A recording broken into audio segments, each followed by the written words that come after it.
আজ চতুরঙ্গে আমরা সময় কাটাবো শিল্পাঙ্গনে গুণী দুজন মানুষের সাথে। আমাদের সাথে আছেন চিত্র পরিচালক রাজিবুল হোসেন এবং অভিনেতা শামস হাসান কাদের। দুজনকে স্বাগত জানাই আজকের চতুরঙ্গ অনুষ্ঠানে। দুজনকে আসলে আজকে আমন্ত্রণ জানানোর মূল বিষয়টি হচ্ছে হৃদয়ের রংধনু। এটি গতকাল মুক্তি পেয়েছে এবং আজকে সম্ভবত একটি মাত্র হলে।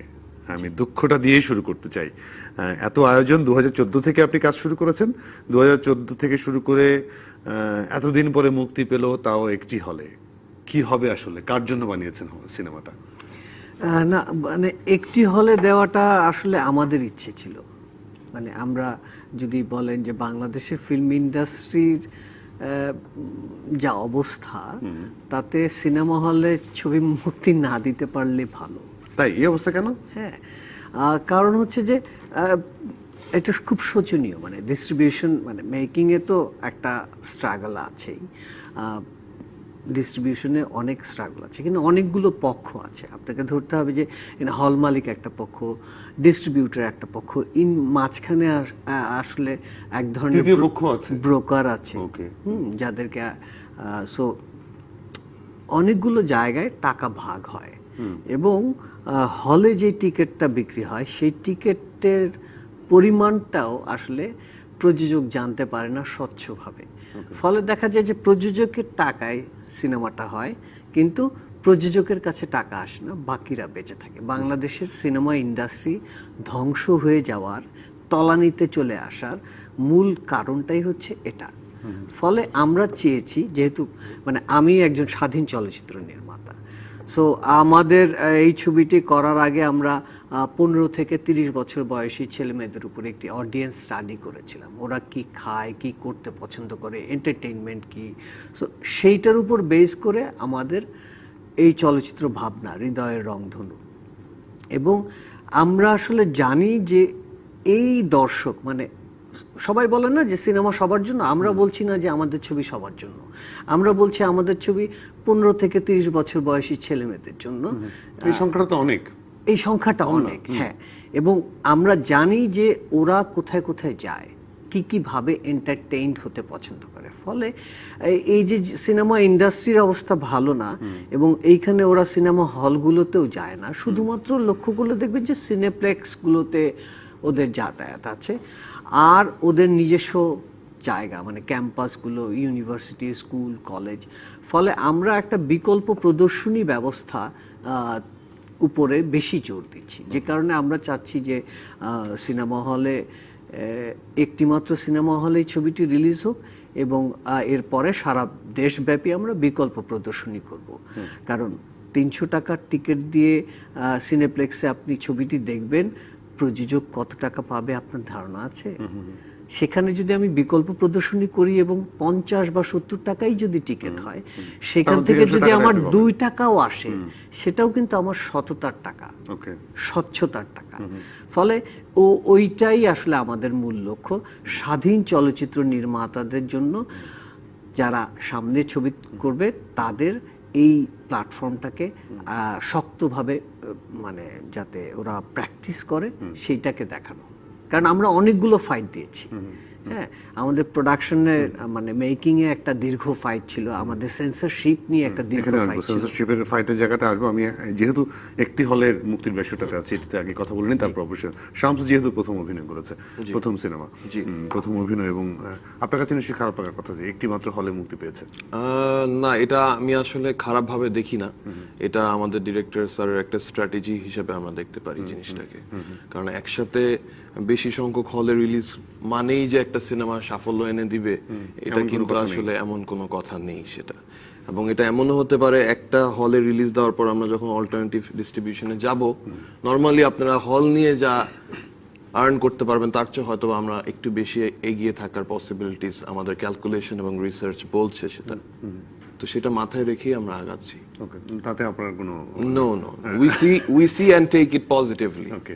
মানে হৃদয় রংধনু চলচ্চিত্রটি আসলে প্রথম সপ্তাহের চলচ্চিত্র নয়, মানে যে প্রথম সপ্তাহে আমি 50টা হলে রিলিজ দিয়ে আমি টাকা তুলে নিব, এরকম না। আমরা মনে করছি যে এই ছবিটি একবার যারা দেখবে, হল থেকে বেরিয়ে আরো 10 জনকে বলবে, সো এই ছবিটি চলবে বছর ব্যাপী। হ্যাঁ, ফলে আমরা একটা হলে রিলিজ মানে এটা তো শুরু যাত্রাটা।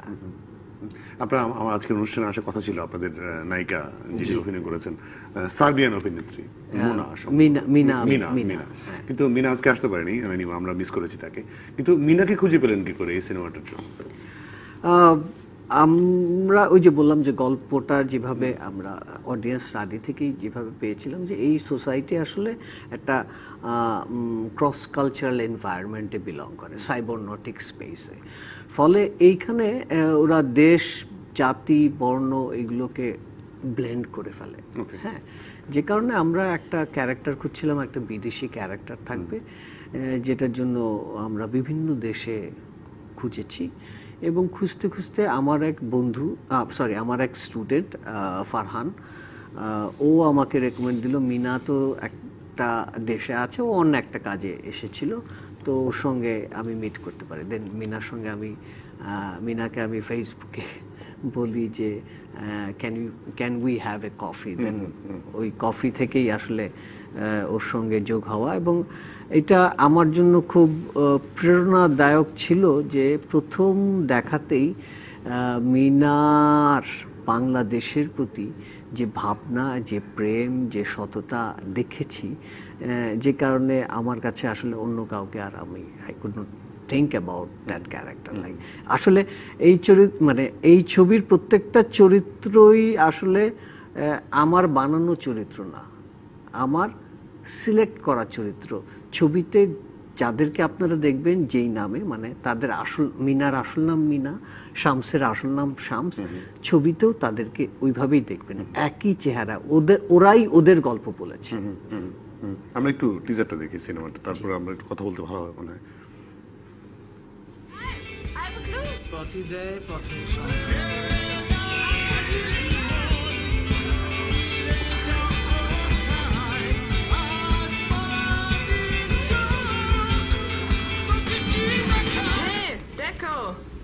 It's a clue. Slow and steady wins the race. এ তো সেই খরগোশ আর কচ্ছপের কাহিনী। Wow. Waiting for the perfect wave is like waiting for the perfect moment in life. এই কথায় জাফর আমাদের বলেছিল জাফর কি আসলে একজন জাফর?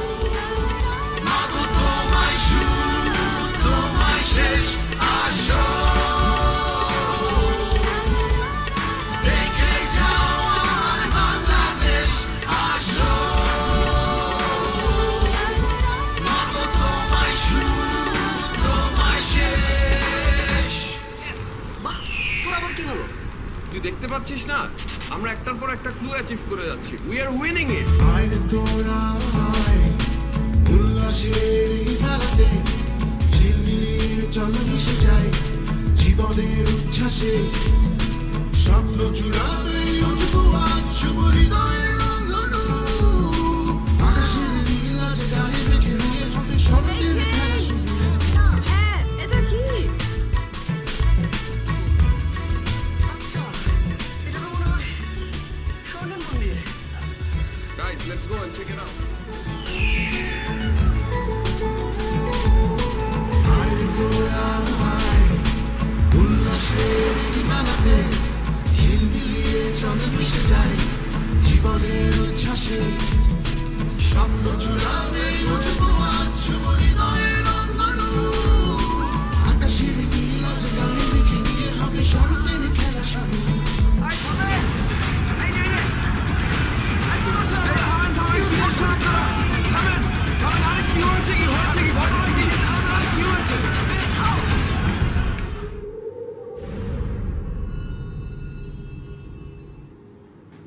শুধুমাত্র চমৎকার বাংলাদেশকে দেখানো, তার মধ্যে বেশ উত্তেজনাও আছে।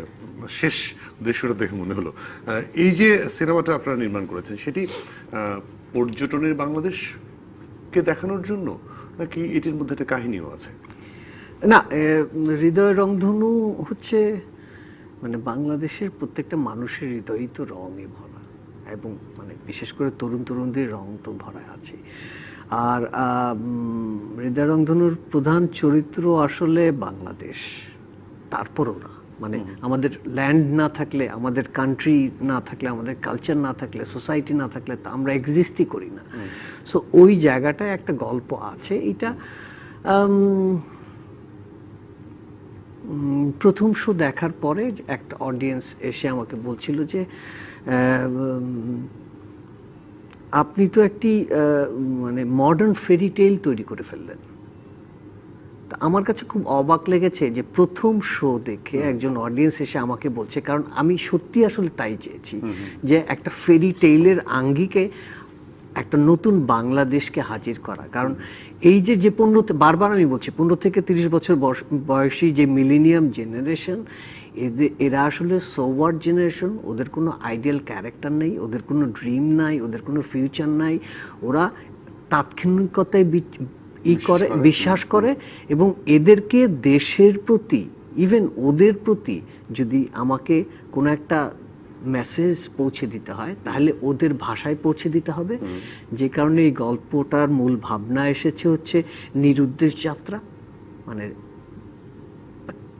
ওরা জানবে না যে কোথায় যাবে, কি হবে, একটি করে ক্লু পাবে, সেই ক্লু আরেকটা জায়গায় নিয়ে যাবে। আবার খেয়াল করবেন যে প্রত্যেকটা ক্লুই আসলে রিলেটেড টু পাওয়ার। মানে লাইক একটা ক্লু হচ্ছে সময়, টাইম, একটা হচ্ছে ওয়েভ, একটা হচ্ছে হুইল, সো ফায়ার। সো এরকম করে করে প্রত্যেকটা ক্লুই আসলে ওদের ভাষায় ওদের মতো করে মেসেজটা করে দিবে এবং একটা দ্বীপে ওরা আসলে they will stuck in the middle of the film, যেখান থেকে আসলে আসল গল্পটা শুরু। এবং সেই দ্বীপটা আসলে তো বাংলাদেশই তো একটা বদ্বীপ, তাই না? আমরা হয়তো দেখিয়েছি অন্য একটা দ্বীপ, কিন্তু খুব সিম্বলিকলি আপনি চাইলেই আসলে একটা নতুন বাংলাদেশের গল্প সেখানে পাবেন। বুঝতে পেরেছি। শামসু জি, বিদেশি অভিনেত্রীর সঙ্গে কাজ করতে গিয়ে কোনো রকম সমস্যা হচ্ছে নাকি? খুব না, ছিল। She is very friendly. আর আমি 2004 থেকে মডেলিং করি, তো এর আগেও অনেক বিদেশিদের সাথে ফ্যাশন শো, ফটোশুটস, টিভি সিরিজ এগুলো করা হয়েছে। So this is my first film, তো তেমন কোনো সমস্যা হয়নি, বরঞ্চ উই ফেল্ট কমফোর্টেবল। অভিনয়টা করতে হয়নি খুব, এটা মনে হয় ঘুরতে ঘুরতে অভিনয় হয়ে গেছে। অভিনয় করিনি, I was just being myself. I was just being myself, nothing else. Okay. As per our director told us. এবার আমি গল্পে আসি। যে গল্পে মানে হচ্ছে স্ট্রাগলের গল্পটা 2014-তে শুরু করেছেন, 16-তে গিয়ে কাজ শুরু হয়েছে, শেষ হয়েছে শুটিং, এবং 16 থেকে এই অক্টোবর পর্যন্ত 2 বছর সেন্সর বোর্ডে আটকে ছিল। আপনি কয়েকটা জায়গায় বলেছেন যে আপনি টাকা দিয়ে সেন্সর করবেন না যদি সারা জীবনও আটকে থাকে। প্রসঙ্গটি বলবেন? মানে বাংলাদেশ তো আসলে সামহাও দুর্নীতিপ্রবণ দেশ, এটা তো কেউ অস্বীকার করবে না। হ্যাঁ, দুর্নীতি কমছে, যত ডিজিটালাইজেশন আসবে তত দুর্নীতি কমবে, তত ট্রান্সপারেন্সি কমবে। কিন্তু আমার জায়গাটা আসলে অন্য জায়গায় ছিল। আমি মনে করছি যেহেতু আমি চলচ্চিত্র নিয়ে পড়াই, চলচ্চিত্রটা হচ্ছে আমার সততার জায়গা। এইখানে নিজের টাকায় সিনেমা করেছি, সম্পূর্ণ নিজের টাকায়।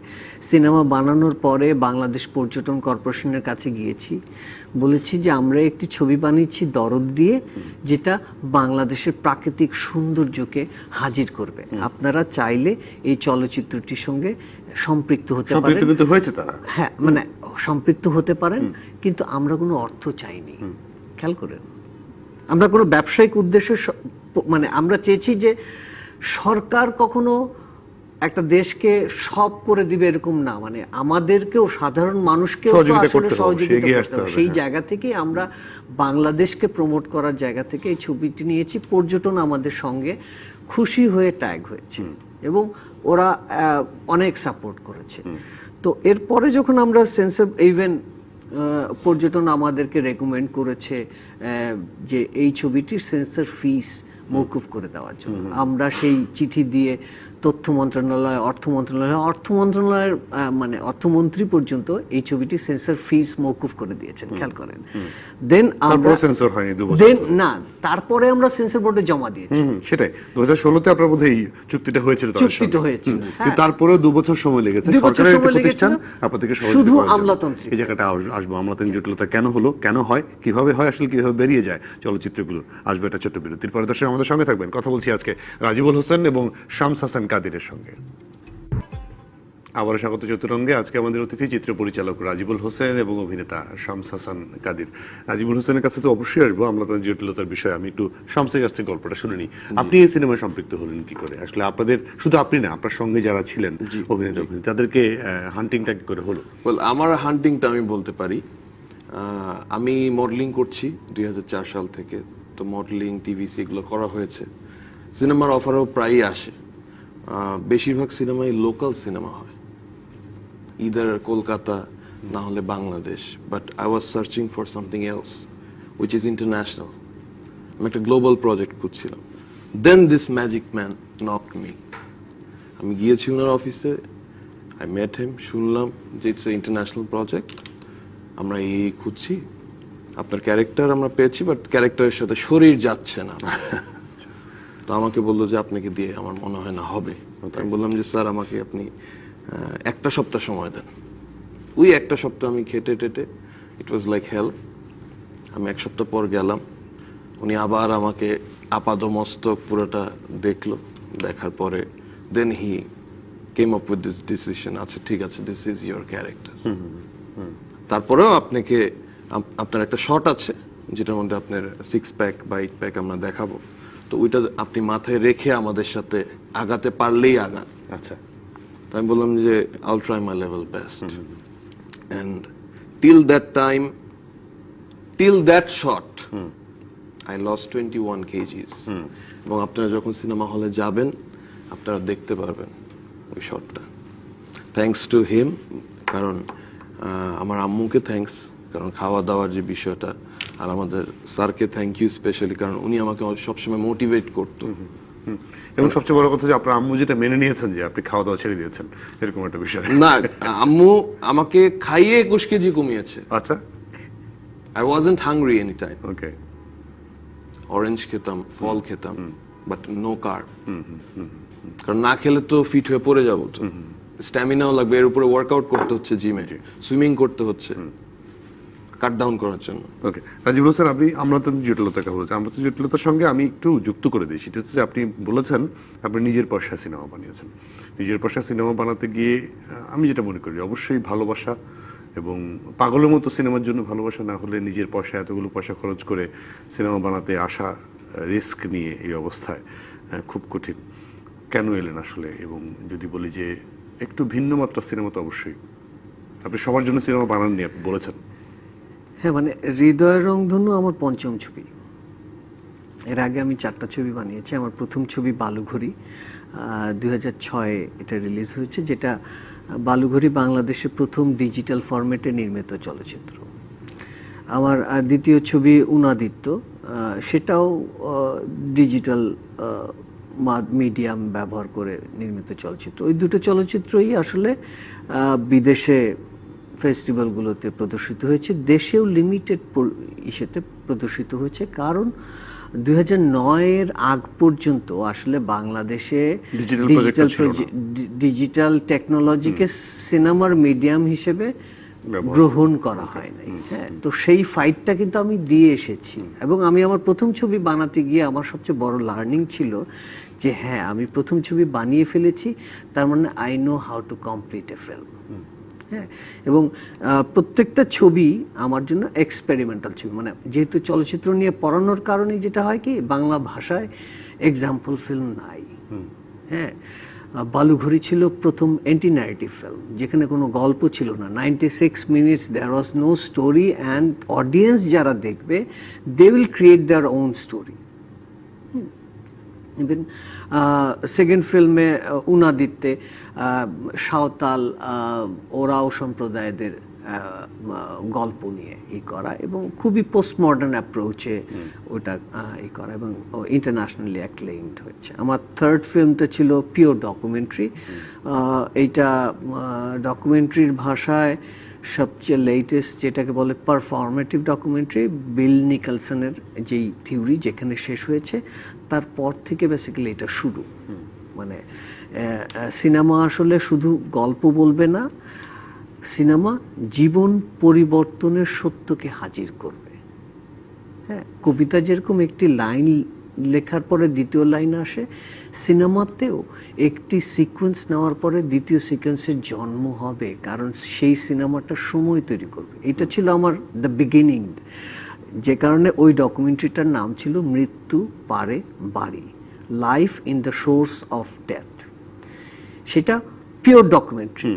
সেই জায়গা থেকে আমার মনে হয়েছে যে যেহেতু সিনেমায় আসলে গল্প সবাই বলে, আঙ্গিক নিয়ে পরীক্ষা কম লোক করে, তো আঙ্গিকের পরীক্ষায় এই হৃদয়ের রংধনু, লাইফ ইন রেইনবো, খেয়াল করেন, life in the source of death, life in rainbow, একই ইসের দ্বিতীয় প্র্যাকটিস, যেখানে অর্ধেকটা ফিকশন অর্ধেকটা নন ফিকশন। ফলে এই জায়গা থেকে সিনেমাটা আমার জন্য আসলে কখনোই অর্থ উপার্জনের জায়গা ছিল না, যদিও সিনেমা বানাতে অর্থ লাগে অবশ্যই, কিন্তু শেষ পর্যন্ত মানুষ কেন বাঁচে? To put his or her name into the history of film, into the history of time. তো ওই জায়গা থেকেই আমি সবসময় চেয়েছি যে নতুন কিছু করার জন্য, এক্সাম্পল ফিল্ম হিসেবে করার জন্য। I didn't compromise, not even my first film. আমি এখনো করি না, করতে চাইও না। এখন আসি আমলাতান্ত্রিক জটিলতার পরে সরকারের একটি প্রতিষ্ঠান আপনাকে সহযোগিতা করার পরেও, সহযোগিতা দেওয়ার পরেও 2 বছর সময় কেন লাগলো সেন্সর বোর্ডে? বলা হয়েছে 7 থেকে 8টি দৃশ্য আপনার সিনেমাতে দর্শকদের মধ্যে ভিন্ন অর্থ দাঁড় করাবে বা দেশের সম্মান হানি করবে, এরকম কিছু বলা হয়েছিল মনে হয়। এখন দেখেন, যে জায়গাটা আমি বলতে চাই, সেন্সর বোর্ড আমাদেরকে চিঠি দিয়েছিল 9 মাস পরে 8টি সংশোধনের কথা বলে। সেখানে 4টি সংশোধনের যে বিষয় ছিল বা কর্তনের যে বিষয় ছিল তা চলচ্চিত্রেই উপস্থিত ছিল না। তাহলে আমি কি কর্তন বা সংশোধন করব? আমরা সেন্সর বোর্ডকে চ্যালেঞ্জ করেছিলাম এই বিষয়ে। কোর্টে গিয়েছিলেন মধ্যে আপনি?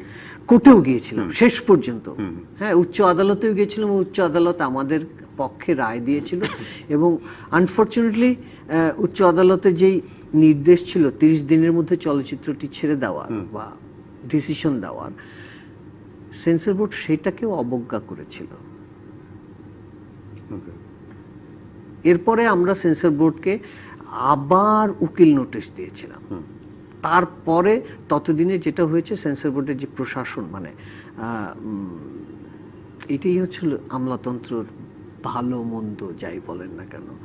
কারণ আমলাতন্ত্রে ধরেন আমি এই চেয়ারটায় বসে আছি, এখন একটু পরে আরেকজন এসে বসবে, তো এই চেয়ার তো চেঞ্জ হয় না, চেয়ারের নামটা তো চেঞ্জ হয় না, কিন্তু মানুষ ভেদে যদি চেয়ারের কার্যক্রম চেঞ্জ হয়ে যায় সেটা দুঃখজনক। আমলাতন্ত্রের মূল সমস্যাটাই হচ্ছে চেয়ার ভেদে তার মানুষের ব্যবহার পরিবর্তন হয়, পরিস্থিতি চেতা। ফলে নতুন যেই সেন্সর বোর্ডের যেই প্রশাসকরা আসছে তারা এটাকে এবং আমার ফাইটটাকে পজিটিভলি দেখে আসলে এটা ছেড়ে দিতে বাধ্য হয়েছে, কারণ তাদের হাতে আর কোনো স্কোপ ছিল না। তারা বলছিল যে এই চলচ্চিত্রটি পর্যটনের জন্য ক্ষতিকর, যেখানে পর্যটন কর্পোরেশন 2 বার চলচ্চিত্রটি দেখেছে এবং সাধুবাদ দিয়েছে, সেন্সর বোর্ডকে লিখিত চিঠি দিয়ে সুপারিশ করেছে চলচ্চিত্রটি ছাড় দেওয়ার জন্য, এবং সেটার জন্য অর্থ পর্যন্ত ছাড় দেওয়া হয়েছে। সেটার জন্য অর্থ পর্যন্ত ছাড় দেওয়া হয়েছে। সেন্সর বোর্ড সেখানে ছবিটিকে আটকে রেখেছে, কারণ সেন্সর বোর্ডে কিছু অনৈতিক প্র্যাকটিস আছে, প্রকাশ্যে অপ্রকাশ্যে। ওকে, শামস আপনার কাছে আসি। আপনি ইয়াং ম্যান, ব্যবসা করেন, নর্থ সাউথ ইউনিভার্সিটি থেকে পাশ করেছেন। আপনি তো মূলধারার, আমরা যদি বলি মূলধারা, রাজীব সাহেবের সিনেমাটা মূলধারার নয়, একটু অন্যরকম, একটু গ্লোবাল, সবার জন্য নয়, এটি উনিও বলেছেন। কিন্তু আপনার মধ্যে কি এরকম কাজ করে না যে আমি সবার জন্য সিনেমা করতে চাই, বড় বড় পোস্টার ঝুলবে, লাইন ধরে টিকিট কাটবে মানুষ, নাচে গানে ভরপুর কোনো একটা অবশ্যই সিনেমাতে? অবশ্যই, কিন্তু সেই পোস্টারটা আমি চাই শুধু বাংলাদেশে না, বাংলাদেশের বাইরে ঝুলুক। আপনি হয়তো বা বাংলাদেশে আমরা সিনেমা হল জাস্ট একটা নিয়েছি, অল্টারনেটিভ ডিস্ট্রিবিউশনে চলে যাচ্ছি, তার মানে কিন্তু এই না যেটা আমরা মালয়েশিয়াতে চালাবো না, তার মানে কিন্তু এই না আমরা সিঙ্গাপুর বা দুবাইতে চালাবো না, বা ইউকে বা ইউএসএ তে চালাবো না। বাংলাদেশের বাইরে কিন্তু বাংলাদেশিরা আরো বেশি থাকে, বাংলাদেশের বাইরে বাংলাদেশিরা বাংলাদেশের চেয়ে আরো বেশি থাকে। প্রত্যেক দেশেই কিন্তু বাংলাদেশে একটা কমিউনিটি আছে, এবং তারাও কিন্তু বাংলা সিনেমা দেখতে চায়, পছন্দ করে। আমাদের 1 কোটির মতো বাংলাদেশি আছে সারা বিশ্বে। 1 কোটি মানুষ, 1 crore ticket. I think you got my answer.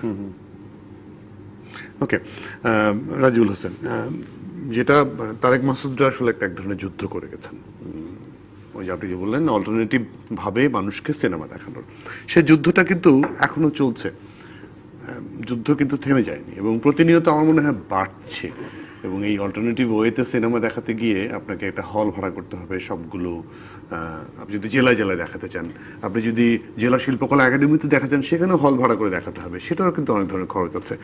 এই আসলে পেইনটা একজন চলচ্চিত্র নির্মাতা, প্রযোজক নেবে কেন? আপনি হয়তো নিচ্ছেন, আপনি একজন রাজীব নিচ্ছেন, কজন রাজীব নেবে আসলে? দেখেন, খুব নির্মমভাবে যদি বলি, গত 15 বছরে বিকল্পধারা চলচ্চিত্র প্রদর্শন ব্যবস্থা বা এটা আসলে থমকে গেছে। আপনি তারেক মাসুদের মৃত্যুর পরে কয়টা ক্যারেক্টার, আইডিয়াল ক্যারেক্টার আপনি ফিল্ম মেকারদের কাছে দিতে পারবেন? একটাও পায় না এখন অবশ্য।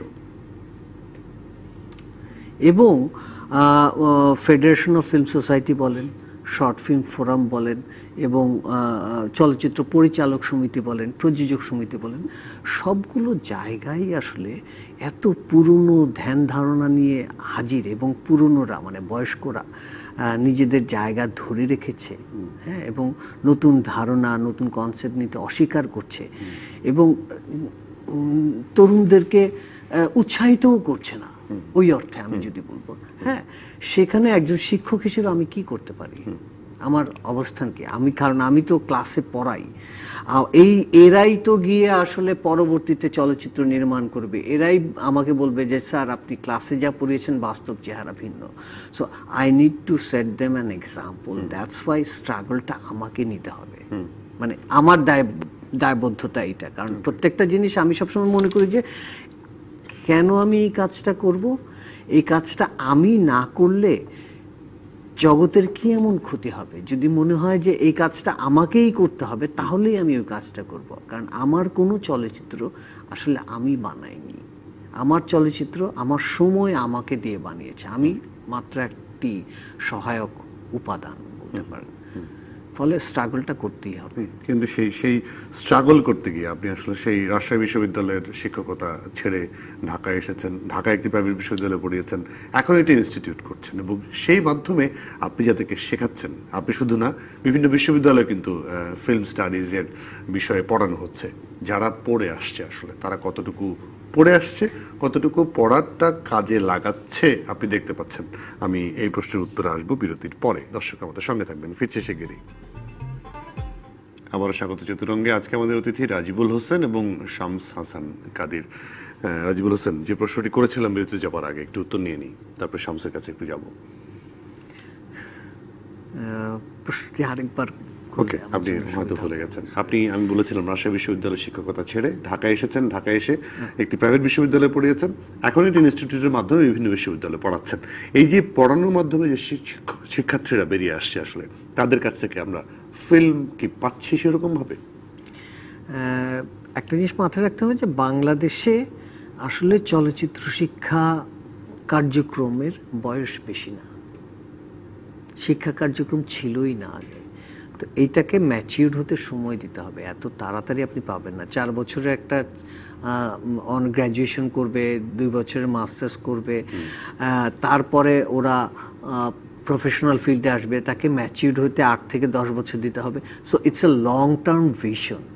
বাংলাদেশে চলচ্চিত্র ইন্ডাস্ট্রিকে ভালো করতে হলে একাডেমিক জায়গা থেকেই করতে হবে। আরেকটা জিনিস মাথায় রাখতে হবে, there is a difference between ইউনিভার্সিটির স্টুডেন্টরা কি প্রডিউস করবে আর ইনস্টিটিউট কি প্রডিউস করবে। মানে ইউনিভার্সিটি সবসময় একাডেমিশিয়ান তৈরি করে, একাডেমিশিয়ান, প্র্যাকটিশনার না। ইনস্টিটিউট আপনাকে প্র্যাকটিশনার তৈরি করবে, ক্যামেরাম্যান, এডিটর, গ্রাফিক্স ডিজাইনার, ব্লা ব্লা ব্লা ব্লা ব্লা। ফলে এই দুইটা জিনিসকেই বড় হতে হবে।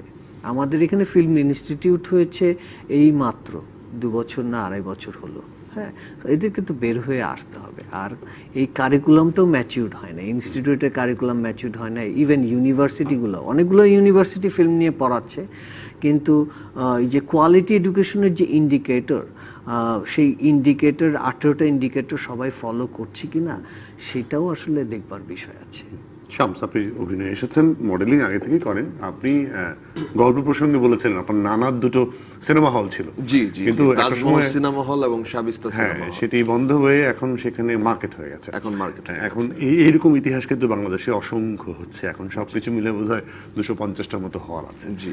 তো হল যদি না থাকে তাহলে সিনেমা কোথায় দেখাবেন, দর্শক কোথায় যাবে আসলে সিনেমা? এক্সপোর্ট করতে হবে cinema. I don't see any other option. If we want to take it as a business, সেই পরিমাণে সেই মানসম্পন্ন সিনেমা কি হচ্ছে বাংলাদেশে যেটা এক্সপোর্ট করা যায়? we just started. আমরা শুরু করেছি, এখন বাকিটা বাকিদের উপরে। এবং আমি প্রত্যেকটা সিনেমা, ওনার পরে আরেকটা সিনেমা করেছি রাজিবুল স্যারের পরে, 99 ম্যানশন, ওইটা মিজানুর রহমান লাবু ভাইয়ের, ওইটা হরর থ্রিলার, ওইটা বাংলাদেশ এবং মালয়েশিয়ান জয়েন্ট ভেঞ্চার। ওইটাও গ্লোবাল স্ট্যান্ডার্ড বলেই করেছি এবং এটা মাল্টি কান্ট্রিজে রিলিজ হবে বলেই করেছি, কারণ পরিশ্রম একই করতে হবে। আপনি লোকাল করেন, কলকাতার করেন, আর যেখানকারই করেন, তো ইটস বেটার আমরা পরিশ্রম একবারই করি। 46টা 47টা দেশের মানুষ দেখলো, জানলো, বুঝলো, যারা বাংলাদেশি আছে তারা আরো ভালো করে চিনলো বাংলাদেশটাকে। যেমন আমরা আমাদের এই সিনেমাটার মেইন মোটিভ ছিল হচ্ছে কি বাংলাদেশটাকে তুলে ধরা, বাংলাদেশের যে একটা নেগেটিভ অ্যাসপেক্ট বা একটা ইমেজ আছে। আপনি ব্যাংককে যান, কানাডায় যান, যখনই আপনি একটা নিউজ চ্যানেল ছাড়বেন, you will see a lot of things which are not good, মানে অ্যাজ আ কান্ট্রিজ ইমেজ। তো এই জিনিসটাকে চেঞ্জ করে এখানকার ইউথ, মিক্স কালচার, প্লাস এখানকার অনেক জিনিস আছে যেগুলো আমি নিজেই জানতাম না। আমি যেমন ঢাকায় বড় হয়েছি, আমার জন্ম ঢাকায়, আমি ঢাকার বাইরে খুব বেশি একটা যাইনি। এই সিনেমা করতে গিয়ে আমি অনেক কিছু দেখেছি। হ্যাঁ, যে মালদ্বীপসে না যে I can go to Cox's Bazar, আমি পাতায়া না যে আমি কক্সবাজার যেতে পারবো বা সেন্ট মার্টিনে যেতে পারবো, এটা কিন্তু আগে এটা চিন্তা হতো না মাথায়। বা বালি না গিয়ে একটু সিলেটের চা বাগান। এই জিনিসগুলো, কম্প্যারিজন গুলা আমরা ছোট থেকেই দেখে আসছি যে বিদেশ। তো আমরা যদি জানতাম যে এখানে এত কিছু আছে, তাহলে হয়তো বা আমরা এখানেই থাকাটা বা টাইম স্পেন্ড করাটা প্রেফার করতাম আরো বেশি। রাজিবুল হাসান, একটা ইনস্টিটিউটে আসলে পড়াশোনা করলে তো অবশ্যই জিনিসটা সুন্দর হয়, চমৎকার হয়। বাস্তবতা হচ্ছে, আমি ধরেন একজন দর্শক হিসেবে আমি যখন সিনেমা হলে যাব, আমি 300 টাকা দিয়ে, 200 টাকা দিয়ে বা 100 টাকা দিয়ে যখন আমি একটা হলে সিনেমা দেখতে যাব, আমি একটা বিনোদন পেতে যাব। বিনোদনের মাধ্যমে কিছু একটা মেসেজ হয়তো নিয়ে আসবো, নাও নিয়ে আসতে পারি। একটা বিনোদিত হলাম, একটা গানটা কানে বাজলো, সারাক্ষণ গাইতে থাকলাম, সেরকম সিনেমা আমি দেখতে যাব, নাকি একটু অন্য ধারার, একটু জীবনধর্মী, একটু দেশাত্মবোধক সিনেমা দেখতে যাব? এই জায়গাটাতে দর্শকদেরকে আসলে এই যে ভিন্ন ধারার সিনেমা বলছেন আপনারা, সেই সিনেমাটা আসলে সাধারণ দর্শক কতটুকু দেখতে যাবে? মানে সাধারণ দর্শকের জন্য নির্মিত ছবি সাধারণ দর্শক দেখবে, মধ্যবিত্তের জন্য নির্মিত ছবি মধ্যবিত্ত দেখবে, উচ্চবিত্তের জন্য নির্মিত সিনেমা সবার জন্য নয়। সিনেমা আসলে ধরেন আপনি যে পাঞ্জাবিটা ব্যবহার করেন বা আমি যে পাঞ্জাবিটা পরি বা আমাদের তো প্রত্যেকের টেস্ট আলাদা। টেস্ট যদি আলাদা হয় তাহলে আমরা কেন একই জিনিস ব্যবহার করব? শুধুমাত্র একটা জিনিস খেয়াল করেন, শুধুমাত্র নৈতিক জায়গাগুলোতে আমাদের সবসময় টেস্ট এক হয়, সামাজিক অবস্থানগুলোর জায়গাগুলোতে আমাদের টেস্ট এক হয়।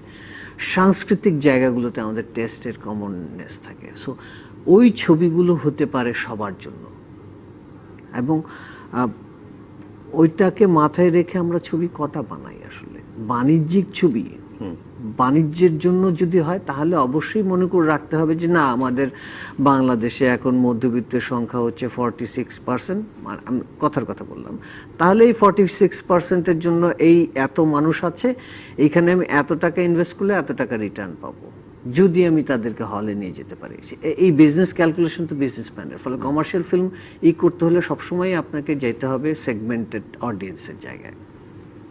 তারপরে আমরা তো যেহেতু মানে আমরা তো জানি না যে কোন ছবিটা কার জন্য, তার কাছে আমি কিভাবে পৌঁছাবো। যদি আমি না জানি তাহলে পৌঁছানো তো আসলে হয় না। একটা সময় যেমন খানা তারা যখন সিনেমা বানিয়েছেন, খানা তার রহমানের কথা বলছি আমি, এরকম তার সময়কার এবং তার পরবর্তী জেনারেশন অনেকের সিনেমা কিন্তু ইতিহাস হয়ে আছে, তারা কেউই কিন্তু ইনস্টিটিউটে পড়ে আসেননি। তাহলে ইনস্টিটিউটের বাইরে যারা সিনেমা বানাবেন তাদের সিনেমাটাকে আসলে আপনারা কিভাবে মূল্যায়ন করবেন? দেখেন, আমি বলি অনন্য ছবি, মানে ছবি চার ধরনের আমি একভাবে ব্যাখ্যা করি। একটা হচ্ছে খারাপ ছবি, হ্যাঁ, একটা হচ্ছে নকল ছবি, একটা হচ্ছে মৃত ছবি, আর একটা হচ্ছে অনন্য ছবি। অনন্য ছবি যেগুলো আসলে সেইগুলোই আসলে ইতিহাস হয়ে যায়, সময়ের সঙ্গে টিকে থাকে। হ্যাঁ, আর যেগুলো খারাপ ছবি সেগুলো আসলে ওই প্রথম সপ্তাহে চলেই শেষ হয়ে যায়। হ্যাঁ, যেগুলো হচ্ছে নকল ছবি সেগুলো আসলে মরে যায়, মানে অন্য আরেকটা ছবির মতো করে, মানে ধরেন বেদের মেয়ে জ্যোৎস্নার মতো করে আরেকটা বেদের মেয়ে জ্যোৎস্না হবে না, পথের পাঁচালীর মতো করে আরেকটা পথের পাঁচালী হবে না। হ্যাঁ, ফলে কিন্তু আমরা চেষ্টা করি, অনেক ফিল্ম মেকাররাই আমরা চেষ্টা করি ওই ইমেজের ওইটাকে নিয়ে কাজে লাগিয়ে ব্যবসা করতে। হ্যাঁ, আর খারাপ ছবি তো খারাপ ছবি, মানে অনৈতিক ছবি, অশালীন ছবি, সমাজের সঙ্গে বিচ্ছিন্ন ছবি, এগুলো। ফলে আমাদের ওই ছবির কথাই করতে হবে যেটা অনন্য হয়ে ওঠে, সময়কে অতিক্রম করার ক্ষমতা রাখে, সেই ছবিগুলোর কথা ভাবতে হবে। আপনাকে অসংখ্য ধন্যবাদ রাজিবুল হোসেন এবং শামস, আপনাকেও ধন্যবাদ আজকে আমাদেরকে সময় দেওয়ার জন্য। দর্শক, আপনাদেরকেও ধন্যবাদ, আপনারা যারা এতক্ষণ আমাদের সঙ্গে ছিলেন। এ ছিল আজকের আয়োজনে।